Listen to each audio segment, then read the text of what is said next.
आदाब नाजरीन, आपके महबूब प्रोग्राम आदाब डॉक्टर में एक बार फिर आप सबका इस्तकबाल। मैं आपकी मेज़बान Shagufta Yasmeen, one of the leading Unani medicine company Atiya Herbs के फाउंडर, डायरेक्टर और प्रमोटर, हिंदुस्तान के सबसे मसरूफ़ और कामयाब तरीन हकीमों में से एक, आप सबके महबूब, आप सबके हर दिल अजीज़ जनाब हकीम सुलेमान ख़ान तूर साहब अपनी बेमिसाल शख्सियत के साथ, अपने मुनफरिद और यकता कलाम के साथ, हिकमत के अनमोल ख़जाने के साथ, अपनी खूबसूरत सी मुस्कान के साथ, जादुई मुस्कान जो देखते ही ना सिर्फ ये कि नाजरीन के दिलों को मुसख्खर कर लेती है बल्कि उनके दुख दर्द भी दूर कर देती है। तो आइए इस्तकबाल करते हैं हकीम साहब का समीम क़ल्ब से इस्तकबाल। खुश आमदीद। आपका भी इस्तकबाल, शुक्रिया। आज हकीम साहब के खूबसूरत कलाम के लिए हम जानते हैं कि आप सब हम तनगोश हैं, लिहाजा आज कोई क़स्सा नहीं, बस एक छोटा सा ख्याल, कुछ लाइन्स हैं, कुछ सतरें हैं। किसी दानिश्वर ने कहा है कि अगर रास्ता खूबसूरत है तो पता करो कि किस मंजिल की तरफ जाता है, लेकिन अगर मंजिल खूबसूरत है तो फिर रास्ते की परवाह ना करो। हम देखते हैं उर्दू शायरी में रास्ते, मंजिलें, मुसाफिर, हम सफ़र, ये तमाम अल्फाज मिलते हैं। कहते हैं कि अगर हम सफ़र, हम ख्याल हो, हम मिजाज हो तो ज़िंदगी का सफ़र आसान हो जाता है। रास्ते लाख दुश्वार गुजार हों, मंजिल तक पहुंचना यकीनी हो जाता है, बल्कि मंजिल बहुत खूबसूरत हो जाती है, रफ़ाक़त हसीन हो जाती है। लेकिन ये भी हकीकत है कि अगर दो मुतज़ाद मिजाज के लोग ज़िंदगी को एक दूसरे के साथ बरतने का हुनर जाने, एक दूसरे को बर्दाश्त करने का हौसला रखें तो भी ज़िंदगी का सफ़र कुछ ना कुछ आसान हो जाता है। तो तहम्मुल, बर्दाश्त, एक दूसरे को बर्दाश्त करना, एक दूसरे की गलतियों और ख़ामियों को और कोताहियों को नज़रअंदाज करना, ये सब ज़िंदगी जीने के हुनर हैं और ये चीज़ें किताबों में नहीं मिलती हैं। ये ज़िंदगी के तजुर्बात, हालात, वाक़यात, कभी कभी हकीम साहब की खूबसूरत शायरी, ये तमाम चीज़ें जो है ये सिखाते हैं, सबक देते हैं। तो आज चलिए अब हम हकीम साहब के पास चलते हैं और उनके खूबसूरत कलाम की हम बहुत तमाम नाज़रीन की तरफ से गुजारिश करते हैं। और ये हमें पता है कि आज की जो गज़ल है लासानी है, बेमिसल है और उसका हर शेर जहान माना लिए हुए है। हकीम साहब मतलब गज़ल का पेश करता हूँ। इरशाद यानी। जाम पी के भी मुझे जाम से राहत न मिली, वाह। जाम पी के भी मुझे जाम से राहत न मिली, आज फिर गर्दिशे अय्याम से राहत न मिली, वाह। आज फिर गर्दिशे अय्याम से राहत न मिली। हो गई शेखो ब्रह्मन से तो राहत लेकिन, हो गई शेखो ब्रह्मन से तो राहत लेकिन, आज तक शिकवाए असनाम से राहत न मिली। क्या कहने, क्या ख्याल है कि आज तक शिकवाए असनाम से राहत न मिली। मुकर्रर। हो गई शेख व ब्राह्मण से तो राहत लेकिन, आज तक शिकवाए असनाम से राहत न मिली। और आज फिर दीद को मोहताज बदस्तूर रहा, आज फिर दीद को मोहताज बदस्तूर रहा, उस दरीचे से भी उस बाम से राहत न मिली। बहुत खूबसूरत। उस दरीचे से भी उस बाम से राहत न मिली। और भाव बाजार में कम होता रहा रोज़ाना, भाव बाजार में कम होता रहा रोज़ाना, मुझको कम होते हुए दाम से राहत न मिली। क्या ख्याल है। मुझको कम होते हुए दाम से राहत न मिली। और मक्ते का शेर के इश्क में इतनी तकालीफ उठा ली मैंने, इश्क में इतनी तकालीफ उठा ली मैंने, दूर आसाइश व आराम से राहत न मिली। बहुत खूबसूरत। दूर आसाइश व आराम से राहत न मिली। बहुत बहुत शुक्रिया। बहुत खूब हकीम साहब, जैसे मैंने कहा था हर शेर एक इकाई है, हर इकाई का अपना हुस्न है, हर हुस्न लासानी है, हर हुस्न लाफानी है और उसका जो कैफ और सुरूर है उसके लिए अल्फाज नहीं है। अभी हमारे नाजरीन हमारे जुड़ेंगे व्यूवर्स और हमें उम्मीद है कि हम एक से ज़्यादा बार आपकी आज ये गज़ल सुनेंगे। लेकिन जैसे आपने अपने मक्ता में बयान किया, यूँ तो हर शेर मुनफरिद और जुदा गाना, यकता और बेमिसल है, लेकिन आपने जिस इश्क़ का तज़किरा किया है मक्ता में, हम देखते हैं कि इश्क़ का तज़किरा, चाहे वो बाप और बेटे की मोहब्बत हो, हज़रत याक़ूब और यूसुफ़ अलैहिस्सलाम की मोहब्बत हो, हज़रत यूसुफ़ अलैहिस्सलाम का ज़िक्र आया है तो ज़ुलेखा का तज़किरा आना ही आना है, क्योंकि उसने भी एक ऐसी इश्क़ की तारीख़ रक़म की या मिसाल छोड़ी है जो याद रहेगी, काफ़ी देर तक याद रहेगी। ख़ुद को फ़ना कर देना, 30 साल तक कहते हैं कि वो आतिश इश्क में जलाकर उसने ख़ुद को भस्म किया, मिटा दिया, खाक कर दिया, और फिर भी उसे ये भरोसा था कि महबूब मिलेगा, वस्ले माशूक होगा। अल्लाह ने लाज भी रखी। कैसे हुआ, क्यों कर हुआ? और देखिए, इश्क जो है वो मोहब्बत से थोड़ा अलग है, और इसीलिए मैं ज़ाती तौर पर कहता हूँ कि मोहब्बत एक समझदारी का नाम है, और इश्क जो है उसमें समझदारी कहीं नहीं आती, उसमें जुनून आता है। और जुनून में आदमी, यानी मजनून आदमी या समझ लीजिए पागल आदमी, ऐसा ज़िद्दी हो जाता है कि मुझे ये चीज़ चाहिए। एक बच्चे की तरह वो नहीं जानता कि उसे उसके लिए ये चीज़ बेहतर है कि नहीं है, लेकिन वो ज़िद करता है ये मुझे चाहिए।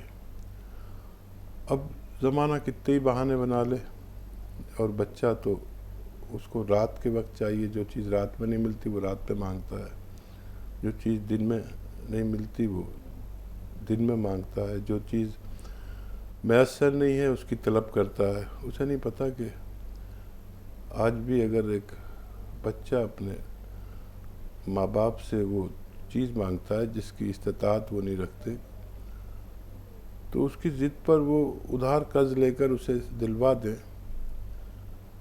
लेकिन वो बड़ी मुश्किल आती है। जब वो बड़ा होता है तब वो समझता है ये जुनून, ये मोहब्बत, ये इश्क हर वो आदमी नहीं समझ सकता जब तक उन हालात से न गुज़रे। मैंने कई बार ये बात आपसे शेयर भी की है कि मेरा बचपन पतंगबाज था, और मैं अक्सर हवेली का जिक्र करता हूँ, तो गांव में मेरी एक हवेली है जिसे लोग महल कहते थे, वो उस ज़माने की है। तो उसकी बुलंद और बाला मुंडेरों पे मैं दौड़ता था, और मेरी माँ कहती थी बेटा गिर जाएगा, बेटा चोट लग जाएगी, और तड़पती रहती जब तक मैं पतंगबाजी और कभी डोर लूटने कभी पतंग लूटने भागता था मुंडेरों पर, अगर गिर जाऊं तो मर जाऊं। अब मेरी माँ और सभी की माएँ और बुज़ुर्ग घर के ऐसे होते हैं कि वो समझते हैं कि ये कैसे समझेगा। उन्होंने मेरी शादी कर दी, और शादी कर दी तो अल्लाह ने एक बेटा दे दिया। अब वो बेटे से मेरा अटैचमेंट जो हुआ, तो वो ज़रा चले तो मेरा दिल धड़के कि गिर जाएगा। अब मैं उसको बड़ी एहतियात करूं, और एक सीढ़ी से न उतरने दूं अकेला। वो कहाँ तो मैं मुंडेरों पे घूमता था। तो मुझे ख्याल आया कि कैसे मेरी माँ ने बर्दाश्त किया होगा। मैंने अपनी माँ से माफ़ी मांगी कि अम्मी आपने कैसे बर्दाश्त किया, मैं तो एक सीढ़ी नहीं चढ़ पाता, इसको चलना अकेला पसंद नहीं करता और मेरा दिल घबराता है। तो कहने लगी कि बेटा एक तेरे ही जैसा बच्चा था, तो बाप का कहना नहीं मानता था। थोड़ा लंबा हो गया लेकिन वो ज़रूरी अच्छा है। बहुत खूबसूरत है, हमारे प्रोग्राम का हासिल है। और तो उसके बाप ने शादी कर दी, उसके माँ बाप ने कि ये शादी के बाद ही सुधरेगा, ऐसे नहीं सुधरेगा। शादी के बाद भी बड़े सुधार आते हैं, क्योंकि शादी के बाद बच्चे और तलब और तड़प बढ़ती है। तो वो फिर भी उसने पतंगबाजी नहीं छोड़ी। बेटा हो गया तब भी पतंगबाजी नहीं छोड़ी। लू चल रही है, अब लू तो आपको पता है कि सूरज की तमाज़त का वो दर्जा होता है जहाँ जिस्म को झुलसा देती है। अब वो बच्चा हो गया और बतेरा समझा रहे हैं कि उतरिया बेटा, लू लग जाएगी, इतनी गर्मी है, काला हो गया। और वो नाराज़ होता, नहीं नहीं आपको क्या, मेरा ही तो हो रहा है, आप मुझे मत टोका करिए, बड़ा मज़ा आ रहा है पतंगबाजी में। तो बाप ने क्या किया कि उसका जो नौनिहाल बच्चा था उसे लेके आंगन में आ गया और वो छत पे चढ़ा हुआ है और वो पतंग उड़ाते उड़ाते उसने देखा बाप धूप में लेके उसके बेटे को खड़ा हुआ है और उसका दिमाग एकदम पारा, अरे अब्बू ये क्या कर रहे हो आप, अरे ये इतना छोटा बच्चा और आप इसे लू में लेके खड़े हो गए। वो एकदम भड़क गया, नीचे आ गया तो बाप के आंसू आ गए। उसने कहा कि मैं तुझे बचपन से मना करता हूँ कि धूप में मत जा और लू में मत पतंग उड़ा, और मैंने कितना बर्दाश्त किया होगा। आज 2 मिनट को तेरे बच्चे को मैं धूप में लेके आंगन में खड़ा हुआ हूँ, तेरा ये हाल हो गया। तो फिर उसके बेटे ने माफ़ी मांगी उससे। तो ये रिश्ते आदमी समझ नहीं सकता जब तक उन रिश्तों के हालात और उनसे वाबस्तगी ना हो। वरना मैंने अपनी मिसाल दी और एक मेरी माँ ने जो वाक़या सुनाया उससे सबक आमोज बहुत है। बेशक हकीम साहब, रवैये अच्छे हो या बुरे, जब तक हमारे साथ ना बढ़ते जाएं हमें एहसास नहीं होता। कर्नल वर्मा, इस्तकबाल है। तनवीर, आप इंतज़ार करें, फौरी तौर पर इंशाल्लाह आपसे भी बात करेंगे। जी कर्नल साहब। हाँ, वालेकुम अस्सलाम वरहमतुल्लाहि वबरकातुहू। जी कर्नल साहब। सबसे पहले तो मैं जो वाक़या जो सुनाया हकीम साहब ने, हाँ। उससे पूरी तरह से मैं जो 2-3 बार मेरी बात भी हुई इस मामले में, औलाद और माँ बाप के मामले में। लेकिन अगर जैसे कि इसके बावजूद भी अगर कोई बच्चा नहीं सुधरे तो फिर ये क्या होगा? जैसे कि आपने कहा कि शादी कर दो तो हो जाएगा, औलाद हो जाएगी तो हो जाएगा। शादी भी हो गई, औलाद भी हो गई, औलाद जवान भी हो गई, मगर वो उनके माँ बाप के सामने उन औलादों का रवैया आज भी नहीं बदला। ये मंजर आज भी चल रहा है। तब क्या करें? ठीक है, तब क्या करें? बिल्कुल कर्नल साहब। हाँ देखिए, बस ये आखिरी तरबियत या रास्ता है कि इस तरह से उसको समझाया जा सके जिस तरह से मैंने आपको बयान किया। और अगर इसके बाद भी कोई नहीं सुधरा तो फिर कुदरत की तरफ से कोई फैसला या इंसाफ आ जाएगा और उसको सुधार के तो रहेगी कुदरत, ऐसे नहीं तो वैसे। हमें जिसने पैदा किया है वो बहुत समझदार है, सब कुछ समझता है। ऐसी ठोकरें लगेंगी और ऐसी तकलीफ़ और ऐसी जिल्लतों से गुजरना पड़ेगा, आखिर तो सुधरना तय है। एक ब्रेक का वक्त हो रहा है नाज़रीन, छोटा सा वक्फा लेते हैं, बहुत जल्द हाजिर होगा। आप देखते रहें आदाब डॉक्टर।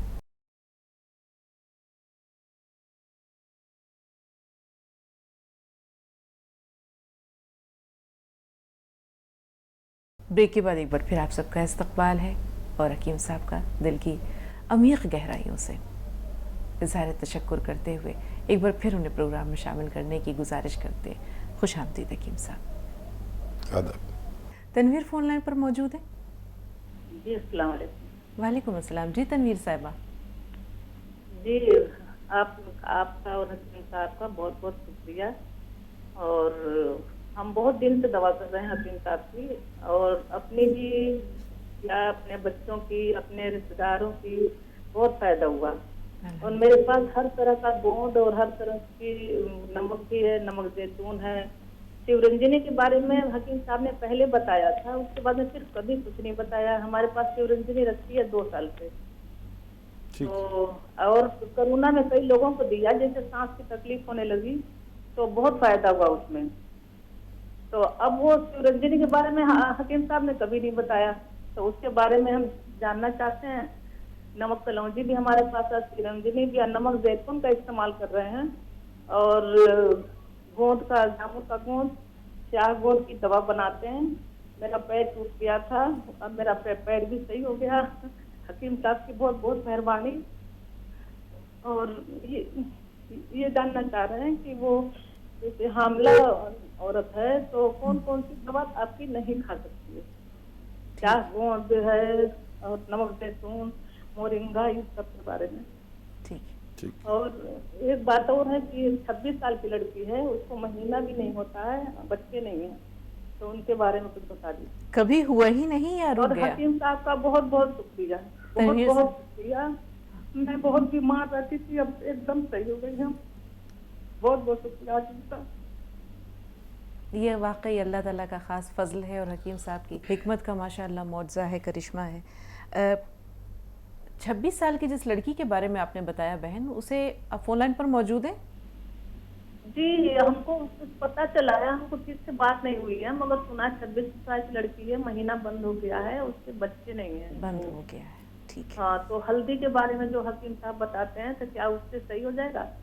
बेहतर। और अब हकीम साहब जो है पहले बहुत दवा बताए थे, अरे गोंद मोरिंगा भी और नावल लोगों के लिए बहुत दवा बताया था। हाँ, तो अब चिलगोजे का गोंद बता रहे हैं, तो क्या उस दवा में चिलगोजे का गोंद भी डाल सकते हैं? कि सिर्फ चिलगोजे का गोंद और गोल की भूसी खिलाया जाए उनको, जिसके बच्चे नहीं हैं। ठीक है, और उनको वो जो अरे लाजवंती वाला बताया है, वो बहुत अच्छा, बहुत फायदेमंद हुआ है उसमें, किताब की सब उसमें। तो माशा वो क्या उसमें जैसे नावल लोग हैं उनको दिया जा सकता है, औरत को या आदमी को? ठीक है, जी हकीम साहब। जज़ाकल्लाह। अल्लाह आपको सलामत रखे और सेहतमंद रखे, हम सबको दुनिया और आखिरत में कामयाबी दे। आमीन। ऐसे ही जुड़े रहिए हमारे साथ, फ़ायदा हासिल करते रहिए। और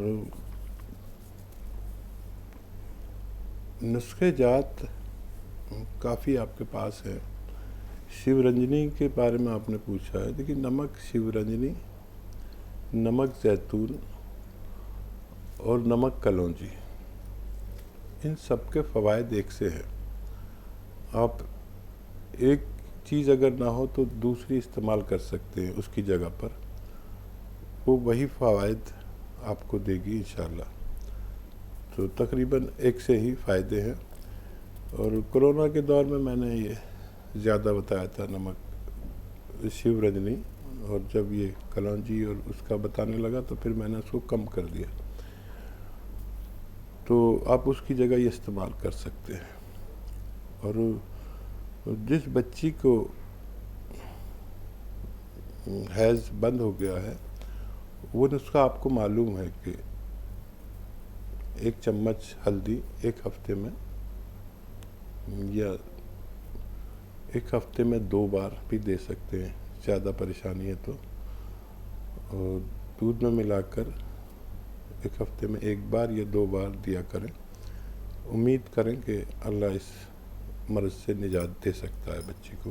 इंशाअल्लाह। और ला वलद बच्चे, वो बच्चे वो जिनके बच्चे नहीं हो पाते, वो बे औलाद माँ बाप, लेकिन किसी भी तौर पर महीना आना ज़रूरी है खातून को। अगर बच्चा पैदा हो, इसके लिए महीना आना सबसे ज़्यादा ज़रूरी है। फिर दूसरे जो अमराज हैं वो आसानी से ठीक हो सकते हैं। शौहर के में जो जरासीम है वो पूरे होने चाहिए और ताकतवर होने चाहिए। जिनकी तादाद करोड़ों में होती है, वो भी जांच कराना ज़रूरी है। और ऐसे लोगों के लिए ये नुस्खा, या जो नुस्खा आपने लिखा होगा वो भी अच्छा है। और ये नुस्खा ज़्यादा कारगर साबित हो रहा है। जो कौन चिलगोज़ा 1 चुटकी और 1 या 2 चम्मच सब गोल की भूसी दूध में मिला के दी जाती है, इससे बहुत लोग साहिब उम्मीद हो चुके हैं। जी, नौशाद साहब, क्या सवाल है आपका? हेलो नौशाद भी, हमें सुन पा रही हैं आप? हेलो, अस्सलाम वालेकुम हकीम साहब। वालेकुम सलाम। जी, हाँ, मैं बहुत बहुत शुक्रिया बोलने के लिए फ़ोन करी हकीम साहब आपको। आप जो मेरे को नुस्खा बताए थे चिलगोज़े गोंद वाला और सोडे का, उससे मेरे को बहुत अल्हम्दुलिल्लाह बहुत फ़ायदा हुआ हकीम माशा। साहब। शगुफ्ता जी, मेरे 4 सवाल है, आप लिख लीजिए। जी, पहला। जी, मेरा पहला सवाल ये है हकीम साहब, मेरे शौहर को दिल के कुछ कम आए, थोड़ा दिल में का एक्सरा निकाले तो उनको कुछ प्रॉब्लम आया, तो उनको अदरक लहसुन और सिरके वाला नुस्खा बोले, तो उनको हकीम साहब मैं चालू करी मगर खुजली बहुत हो रही है हकीम साहब उनको, तो मेरे को जरा उसके लिए बताइए। फिर मेरा दूसरा सवाल बोले तो मेरे बच्चे को आप गोंद मोरिंगा बताएं, अल्हम्दुलिल्लाह उसमें भी मेरे बच्चे को फर्क है। अभी उसको भी थोड़ा खुजली हो रही, तो उसको मैं अब उसको भी क्या दूं गोंद मोरिंगे के साथ, जरा उसके बारे में बोलिए आप।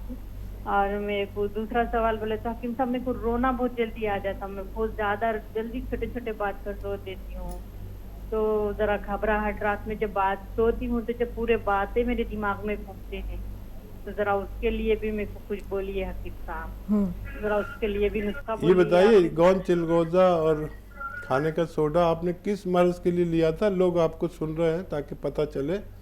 जी हाँ, मेरे को पीरियड महीने में 2-3 बार ऐसा कुछ घड़ी घड़ी आ रहा था, फिर टॉयलेट की दिक्कत हो रही थी, जैसा कि नमाज पता हो जा रही थी हकीम साहब, तो उसके लिए आप मेरे को बताएं। अभी महीने का हैज के भी बारे में अभी बहुत आराम है हकीम साहब, आप जो बोले चिलगोजा गोन और खाने का सोडा, नमक जैतून, तीनों चीज़ें लेना बोले आप एक दिन में रोजाना, तो मैं अल्हम्दुलिल्लाह उसको ले रही हूँ। बहुत से बहुत बोले तो 8 रोज भी नहीं हुए हकीम साहब, मगर बहुत फायदा है अल्हम्दुलिल्लाह, अल्लाह आपको जज़ाए खैर दे। वाह। बाब मेरे को ये 3-4 सवाल का जरा जवाब दियो हकीम साहब, खुजली बहुत हो रही मेरे शौहर को। आपने उसके बताया लिए- कि आपके बच्चे को भी आपने गोंद मोरिंगा दिया था, लेकिन उसे भी खारिश हो रही है। नहीं, खारिश के लिए नहीं, उसको थोड़ा हकीम साहब वो इसबगुल की भूसी में डालो बोले थे डॉक्टर गज से उनको, तो उसके लिए मैं भी चालू कर दी अल्हम्दुलिल्लाह। डॉक्टर गज भी उसको भी वाइट डिस्चार्ज का प्रॉब्लम था, थोड़ा अभी फर्क है उसको। अब जरा उन बाहर कुछ मच्छर वगैरह क्या काटे हैं हकीम साहब पता नहीं, उनको खुजा रहे बहुत, तो अभी उनको कैसा दूं मैं बोल के पूछ रही हूँ। जैसा कि सुबह में तो गोंद मोरिंगा ले रहे हो ना, शाम में चिलगोजे गोंद वाला ले रहे हो ना, ठीक है, अभी उनको मैं कैसा दूं, खुजली बहुत है, मेरे शौहर को भी है, उन्हों भी जैतून का सिरका, अदरक लहसुन नींबू वाला ले रहे, ठीक जी, और जरा आप बोलिए। बेहतर बेहतर जी हकीम साहब। हाँ, जो आपके काबिल नुस्खा ले रहे हैं वो एक चुटकी खाने का सोडा मिलाकर ले, दिन में एक बार ले रहे हैं या 2 बार, तो खाने का सोडा उसमें मिला लिया करें, तो ये खुजली भी अच्छी होना मुमकिन है। बच्चे को भी आप जो दे रहे हैं वो खाने के सोडे के साथ दें, तो उम्मीद है कि उनको भी फ़ायदा हो सकता है। जी, इन्हें रोना जल्दी आ जाता है, घबराहट होती है, रात को बेचैनी महसूस होती है, क्या करें? हाँ, रोना मुझे भी बहुत जल्दी आता है, और अच्छा है ये रोना। वैसे मैं अभी बात करते मैं रो पड़ा था अपनी वालदा की बात। तो अगर ऐसे हालात हैं रोने वाले, अब कोई अपनी माँ को याद करेगा तो 1-2 कतरे आ गए तो कोई बुरी बात नहीं है। तो ऐसे अगर ख्यालात आते हैं तो आँख का नम होना बड़ा अच्छा है, उस वक्त दुआ मांग लिया करिए, अल्लाह से अपनी ज़रूरत की दुआ मांग लिया करिए। रोने वाली आँख बड़ी पसंद है अल्लाह को। तो इस मर्ज़ में मैं भी मुब्तला हूँ, और कभी मैं आंसू आता है तो आने देता हूँ कि यही वो वक्त है जब मैं अपने रब से कुछ मांग सकता हूँ।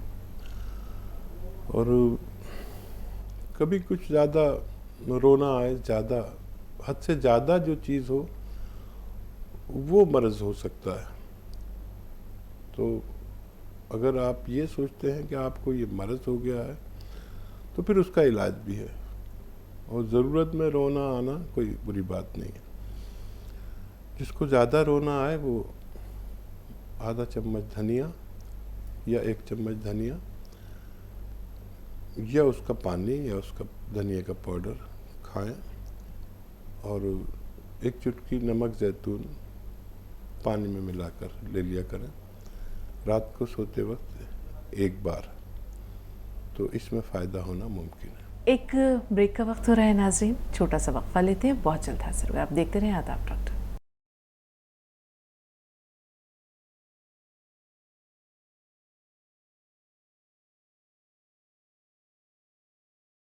ब्रेक के बाद एक बार फिर आप सबका इस्तकबाल है।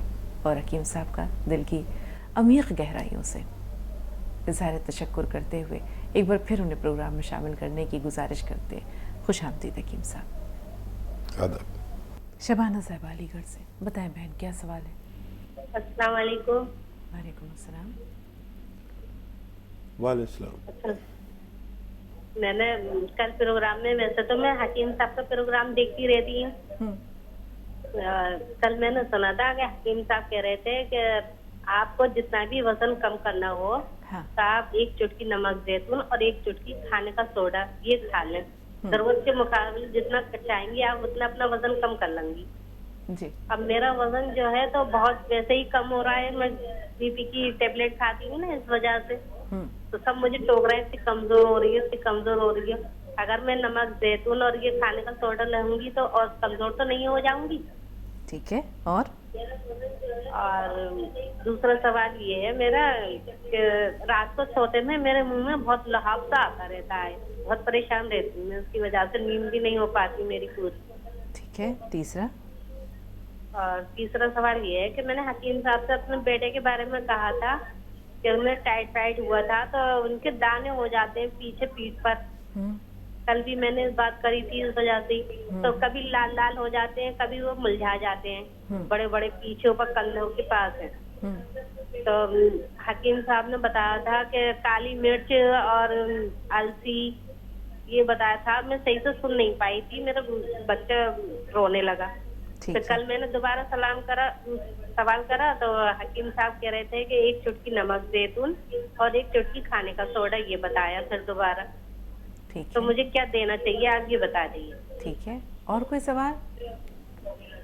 और एक सवाल और है, हमारी दुल्हन ने ऐसे ही दवा खा ली थी, वो बच्चा नहीं चाह रही थी। तो वो जब से उनका पीरियड ऐसे आ रहा है कि महीने में आता है तो कई दिन हो जाते हैं, 8 दिन 10 दिन 15 दिन ऐसे हो जाते हैं। वो मतलब धब्बादारी सा आता रहता है, पास नहीं हो पा रही हूँ साहब।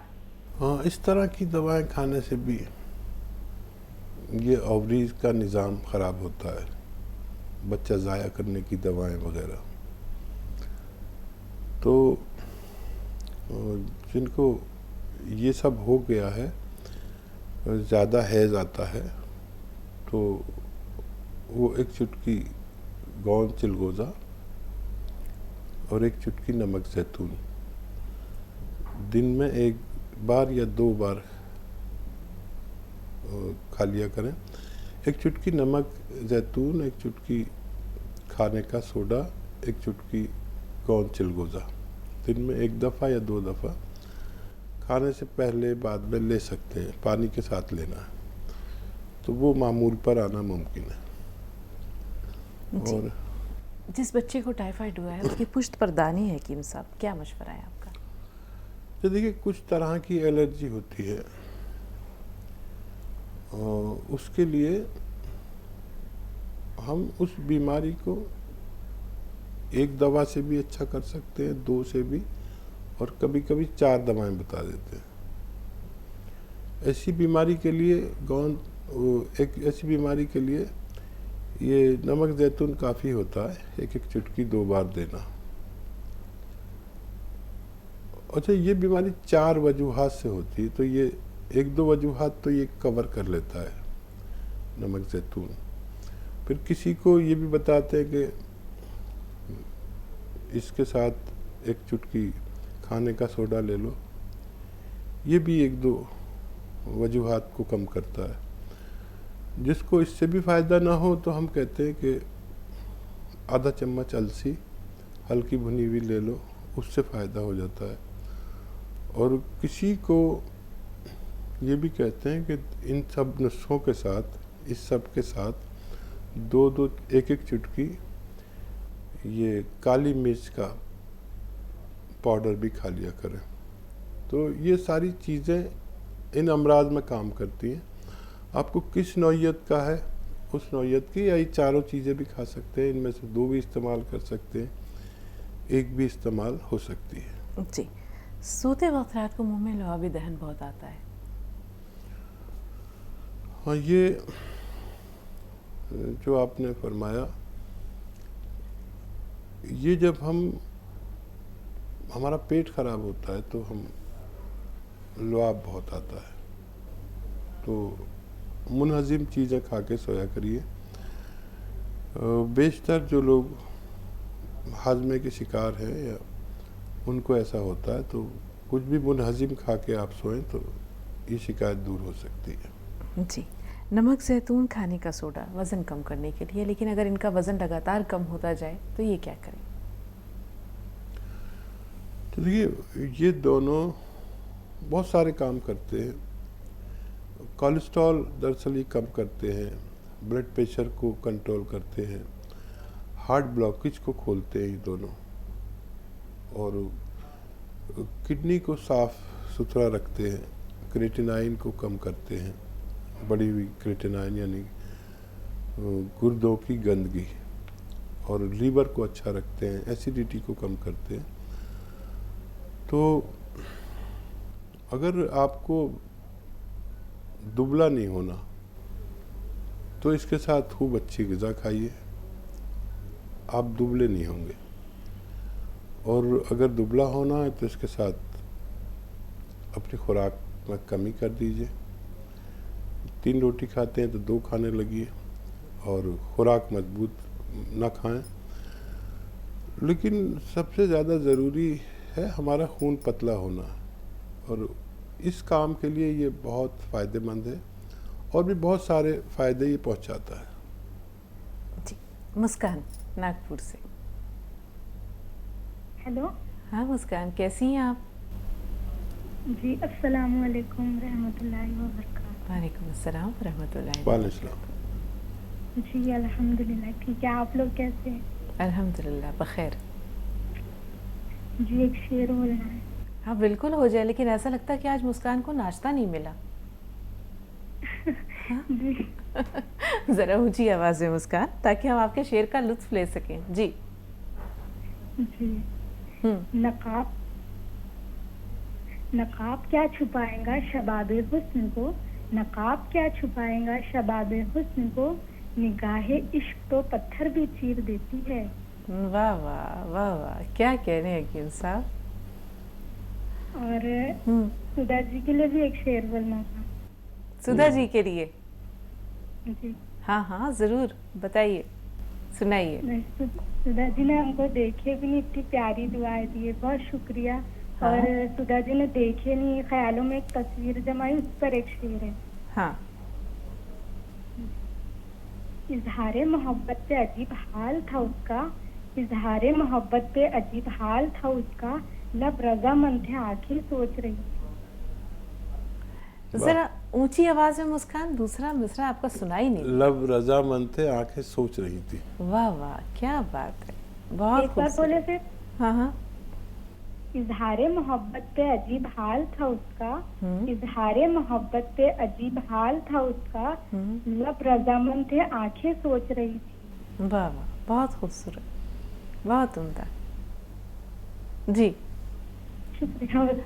बिल्कुल, ये तो था, इन्होंने अपनी मोहब्बत का इजहार किया सुधा जी के लिए, और इसे कहते हैं हुस्न इत्तेफाक। सुधा जी फोन लाइन पर मौजूद है। जी सुधा जी, इस्तकबाल है।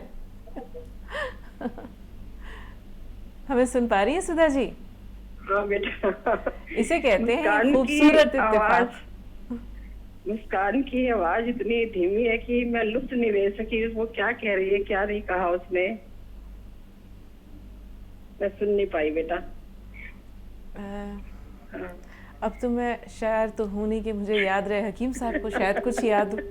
हकीम साहब कुछ याद है? हाँ, उन्होंने एक शेर पढ़ा आपके लिए कि इजहार मोहब्बत पे अजब हाल था उसका, लब रज़ामंद थे आंखें सोच रही थी। ये आपके नज़र किया शेर मुस्कान ने, और शुक्रिया अदा किया आपका। बहुत उम्दा बेटी, सलामत रहें, खुश रहें आप हमेशा। बहुत प्यारी बच्ची हैं, बहुत कदरदान हैं आप। हमारी दिली जान और हमारे मसीहा, आप दोनों का अस्सलाम वालेकुम रहमतुल्लाहि व बरकातहू। बहुत उम्दा, हर शेर बहुत बलिगाना है। सर, ये आपने जो मुहिम चलाई है ना, बहुत प्यारी है। ये आपकी ईमानदारी की वजह से ही है। इतने सुंदर नुस्खे आपके और इतने आसान लोगों को फायदा दे रहे हैं, बिन मॉल के, बिना दाम के। क्या आता है आज के टाइम में 10,000 रुपए का? एक दिन का गुजारा भी नहीं होता। शायद एक कप चाय मिलता होगा, कीमत तो मुझे नहीं पता। हाँ, लेकिन भिखारी भी लेना पसंद नहीं करता 10 रुपए का नोट, तो कहेगा चाय नहीं आती है। आज सवेरे एक मोहतरमा बात कर रही थी जो हमेशा अपना नाम नहीं बताती हैं, 2-3 बार सुना मैंने उनका। माशाल्लाह बहुत प्यारी है वो भी। मैं कितनी खुश नसीब सोचती हूँ, देखो घर बैठे ही मुझे जो है ना कितना प्यारा जो है ना परिवार मिल गया। कितने प्यारे प्यारे भाई बहन दोस्त अजीज, छोटी छोटी बच्चियां, सब कितने प्यारे हैंगे। मैं सबके लिए जो है ना दुआ करते हुए कहते हुए आप हमेशा सलामत रहे, खुश रहे।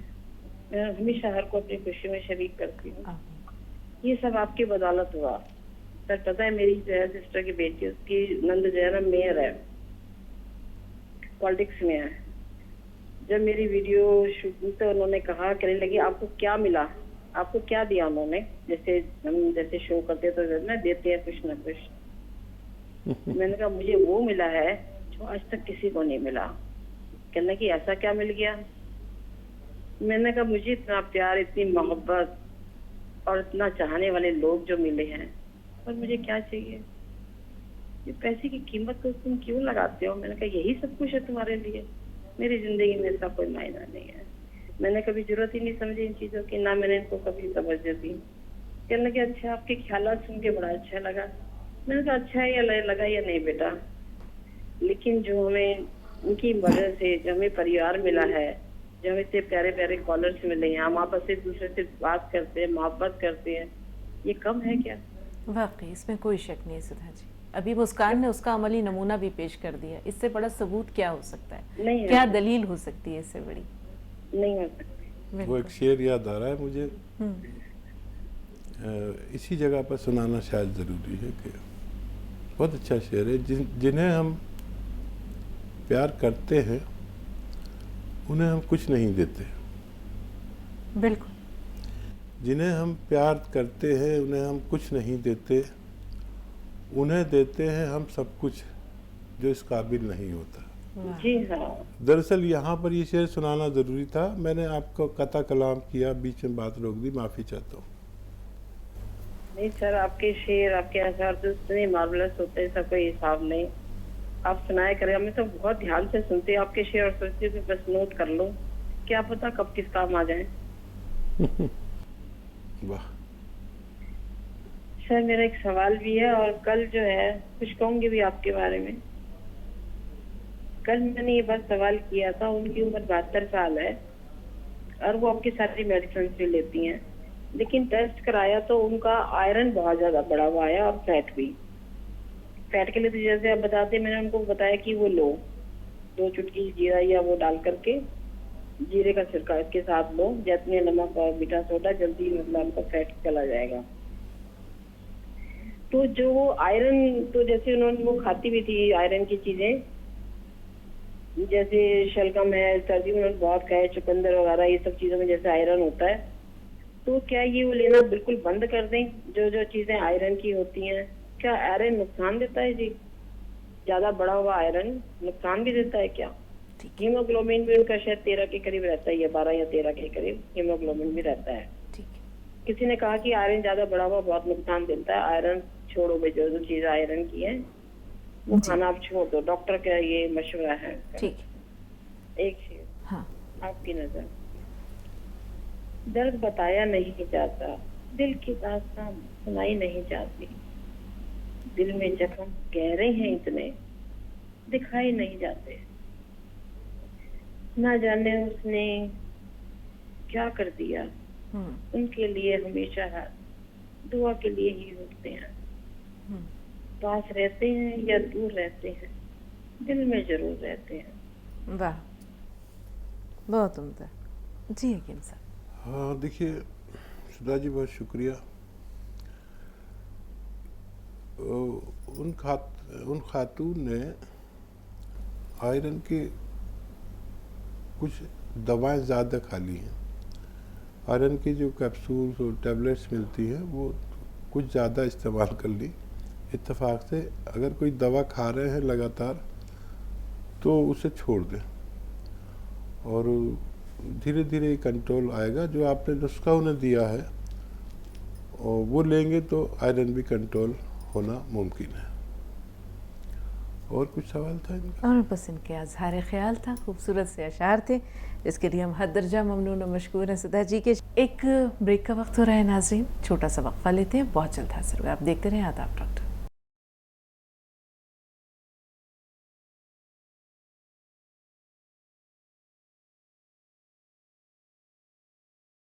ब्रेक के बाद एक बार फिर आप सबका इस्तकबाल है और हकीम साहब का दिल की अमीक़ गहराइयों से इज़हार तशक्कुर करते हुए एक बार फिर उन्हें प्रोग्राम में शामिल करने की गुजारिश करते हैं। खुश आमदीद हकीम साहब। आदाब। शीरी फ़ोन लाइन पर मौजूद है।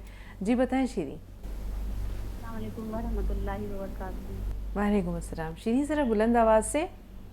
जी मैम, मेरे 2 सवाल है मैम। हाँ हाँ, पहला जी, पहला सवाल है कि जैसे हकीम साहब ने कई बार कश्मीरी लहसुन का जिक्र किया है, तो मुझे ये जानना था कि उसके क्या फ़वाइद हैं और वो कैसे यूज़ हम करें, कि क्या वो किसी बीमारी में काम आता है। हकीम साहब ने बताया तो कई बार है, लेकिन मैं हकीम साहब की हर बार नोट डाउन करती हूँ, कभी कभी कुछ बातें रह जाती हैं। तो बस मुझे यही पूछना था, क्योंकि मेरा भाई भी कश्मीर घूमने गया हुआ है, तो मैंने इसलिए कश्मीरी लहसुन की फरमाइश की है। ठीक है हकीम साहब, ये सवाल पहुँचा आप तक? जी ठीक है शीरी, दूसरा सवाल। और मैम दूसरा सवाल ये है कि आपका ये जो प्रोग्राम है, अगर ये यूट्यूब पे अपलोड हो जाए तो बहुत अच्छा है, क्योंकि कभी कभी ऐसा होता है सवाल तो हो जाते हैं लेकिन आंसर उसका नहीं सुन पाते, कॉल कट जाती है। तो कल का जो सवाल पूछा था मैंने अपने भाई के हाथ में कोल्ड ड्रिंक वगैरह के, उसने मेरा कल से दिमाग खा रखा है कि बाजी मुझे समझ, इसलिए सुनती नहीं है, ना खुद सुना ना मुझे सुनने दिया। अब कह रहा हकीम साहब ने क्या कहा क्या कहा। जी हकीम साहब, कोल्ड ड्रिंक और जो दूध वगैरह ठंडे मशरूबात के लिए, ठंडी चीज़ों के लिए परहेज कहा था।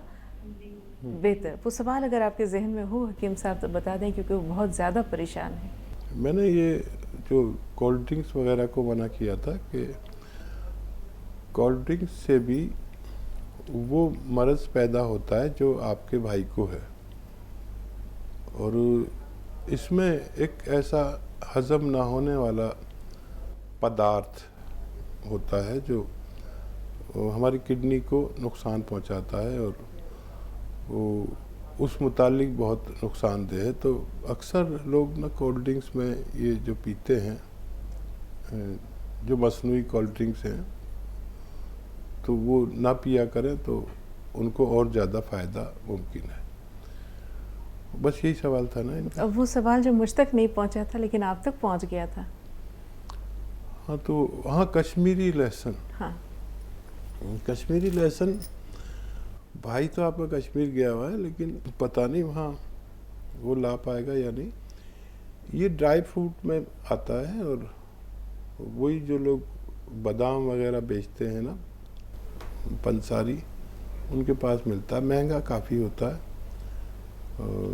500-600 रुपये किलो का है, लेकिन ये 1 किलो बहुत सारा होता है। जैसे 1 किलो लहसुन इतना सा होता है और ये लहसुन इतना सारा होता है 1 किलो, और ये 1 पीस पैकिंग में कुदरती होता है। जैसे चना होता है ना, और चने की तरह ही ये छिलता है और ये गोल होता है। फिर फ़वाइद इसके लहसुन जैसे ही हैं, लेकिन इसमें एक फ़ायदा ये है कि इसमें बदबू या खुशबू जो भी आप कहें वो इतनी ज़्यादा नहीं होती और आप इसे आसानी से खा सकते हैं। इसमें वो जलन इतनी ज़्यादा नहीं होती। जैसे आप एक लहसुन अगर अपने मुंह में चबा के खा लें तो मुंह जल जाएगा, लेकिन आप ये कितने भी खा लें आपका मुंह नहीं जलता। लेकिन फ़वाइद ये लहसुन वाले ही होते हैं और चने की बराबर इसकी वो होती है। और चना जैसा ही पैक होता है, उसको छील कर आप एक गोल पीस निकालते हैं छोटा सा, और वो आप चबा के खा सकते हैं। साजिदा साहबा, क्या सवाल है बहन? अस्सलाम वालेकुम। वालेकुम अस्सलाम वरहमतुल्लाह। जी जी, मेरे वाली साहब को हर घंटा 2 घंटा में ठंडा लग जाता है। कहते हैं चादर ओढ़ा दो, चादर ओढ़ा दो। उनका जिस्म ठंडा होने लगता है, जैसे लगेगा कि खून मुंजमद हुआ जा रहा है। पैरों में फिर पैरों में मालिश की जाती है पैर गर्म करने के लिए, और कल 15 मिनट से ज़्यादा लग गया पैर गर्म होने में। मुझे बहुत डर लग गया था। उनके लिए क्या करूं? उम्र कितनी है उनकी? उम्र उनकी 97 साल है और कमजोर बहुत हो गए हैं, लेकिन अब ज्यादा बात नहीं करते, लेकिन हाजिर जवाब पहले जैसे हैं और हाथ पकड़ाकर टॉयलेट जाते हैं, साफ सुथरा रहते हैं। अल्लाह का बहुत एहसान है। जी जी हकीम साहब। माशाअल्लाह, आपके वालिद की शफक़त आप पर कायम है, रहे अल्लाह ताला इनको सलामत रखे, और मुतहरिक भी हैं ज़हनी तौर पर, ये और अच्छा है। तो देखिए, जिसको भी ऐसे मौसम में ठंड लगे जहाँ गर्मी से लोग बिलबिला रहे हैं, तो समझ लीजिए कि उनके इन्फेक्शन है कहीं, चाहे पेट में हो, चाहे पेशाब में हो, खून में हो, आंतों में हो, मैदे में हो। तो इन्फेक्शन का इलाज करें कम से कम 7 दिन अपने डॉक्टर के मशवरे से, एलोपैथिक दवाओं से ही वो जल्दी कवर करेंगे, और उनके साथ एक मजबूत खुराक देना। तो ये इलाज कर लें, और जब ये बुखार आए तो जो बुखार की गोली होती है वो भी इस्तेमाल करा देनी चाहिए। ऐसा 7 दिन इलाज कर लें तो वो बहुत सेहतमंद रहना चाहिए उनको।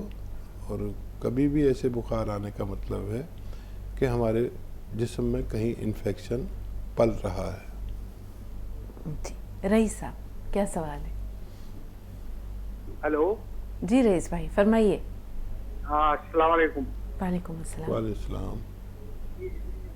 ये हकीम साहब, मेरी मिसेज के एक तो क्या सर्वाइकल है जी, और रात में नींद नहीं आती, और इनकी गर्दन भी की हड्डी भी बढ़ी हुई है थोड़ी। जी जी ठीक। तो देखिए, सर्वाइकल उसी सूरत में होता है जब हमारी यहाँ डिस्क की कोई हड्डी थोड़ी सी बढ़कर किसी नर्व को दबाती है, या थोड़ी सी स्लिप हो जाती है, साइड में हो जाती है।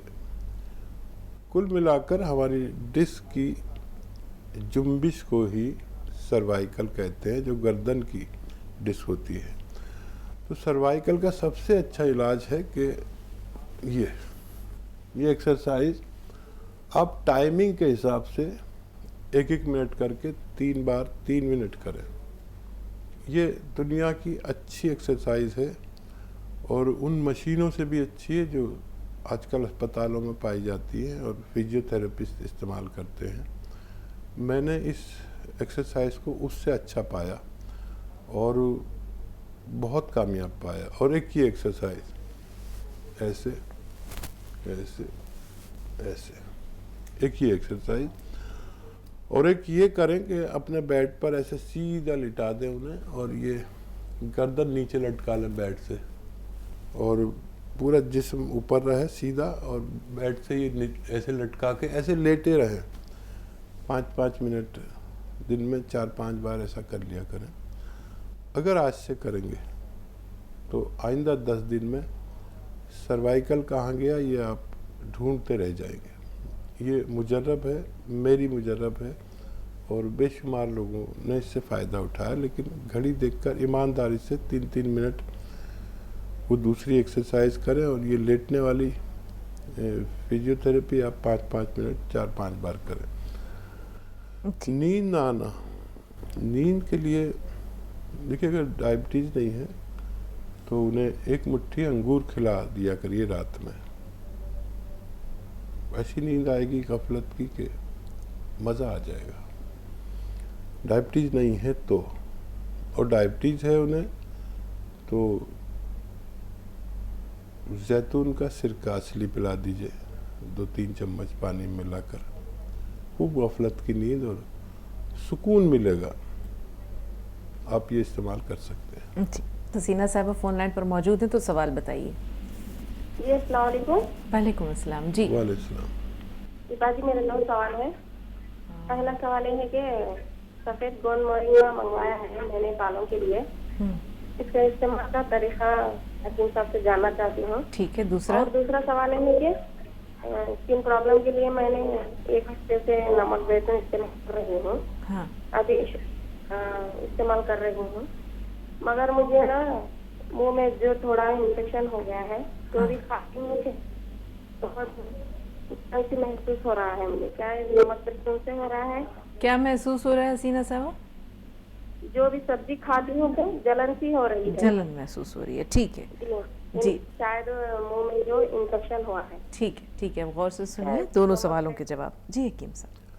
थोड़ा सा नारियल खा लिया करिए रोज़ाना, और नमक जैतून तो पानी में मिला के लेना है आपको, और पानी में मिलाकर या अपनी सब्जी सालन में ही मिला लिया करिए 1 चुटकी। ऐसा इससे होता नहीं है, फिर भी एहतियातन आप ऐसा कर सकते हैं। और दूसरा सवाल? और दूसरा इन्होंने गोंद मोरिंगा मंगवाया था अपने हाँ, बालों के लिए। 1 ग्राम रोज़ाना दूध, पानी या नारियल पानी के साथ 1 दफ़ा ले लिया करिए, 1 खुराक रोज़ाना 1 ग्राम की। इंशाल्लाह आपको फ़ायदा मुमकिन जी। तो आज के लिए इतना ही, अगले एपिसोड में फिर आपसे मुलाकात होगी, लेकिन उससे पहले हकीम साहब का बहुत सारा शुक्रिया, बहुत सारी दुआएं, सलामी अक़ीदत, इजहार अक़ीदत, जज्बा मोहब्बत तमाम नाज़रीन की तरफ से इजहार तशक्कुर के सांचे में ढालकर आपका शुक्रिया अदा करते हैं हकीम साहब। सलामत रहें, शुक्रिया, जज़ाकल्लाह। फिर मिलेंगे, तब तक के लिए आदाब।